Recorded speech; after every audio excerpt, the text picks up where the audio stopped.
अनुचरे समनुवर्णितवीर्य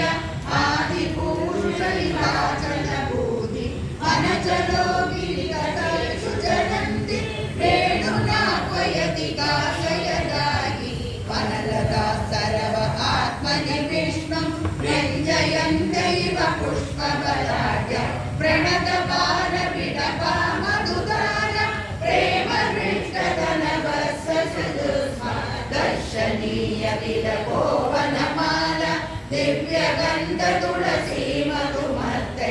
अडिकुलैरघुगीतमविष्टम् आत्रियं यज्ञसन्धितवेणु सरसि सारसहंसविगङ्ग चारुगीतकृतचेतसयेद्य हरिमुपासतप्रियेदचित्त अन्धमीलितदृशोदृतमौन सहबलस्त्रगवतं सविलास सानुषुर्चितिवृतो व्रजदेव्य हर्षयं यर्गिवेणुरवेण जातगच्छ उपजम्बति विश्व महदधिक्रमण शङ्कितचेत मन्दमन्दमनुगर्जति मेघ सुहृदमभ्यवर्षत्सु मनोभि छायया च विदधत्प्रदपत्रं विविधगोचरणेषु विदग्धो वेणुवाद्य उरुदानि च शिक्षा तव सुदर्शनि यदाधरबिम्बे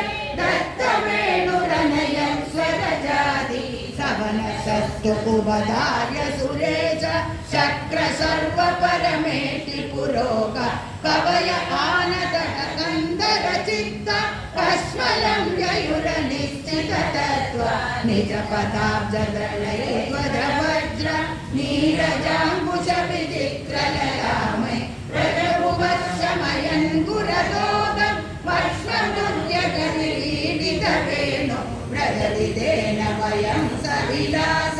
वीक्षणार्पितमनोभववेग कुजगलिङ्गनिदानविधाम कश्मलेन कबलं वसनं वा मणिधरक्वजिगारणयङ्ग मालया तैलगन्धतुलस्य प्रणयिनोऽनुचरस्य कदांसे प्रक्षिपन् भुजपगायत यत्र वणितवेणुरववञ्चितचित्त कृष्णमन्वसद कृष्णप्रियीण गुणगणाढमनुगत्य हरिण्य गोपिका इव विमुक्तकृताच कुन्दरामकृत कौतुकवेषो गोपगोदनमृतो यमुनाय नन्दसूनुरनकेतववत्सो नर्मदप्रणयिनामृतकार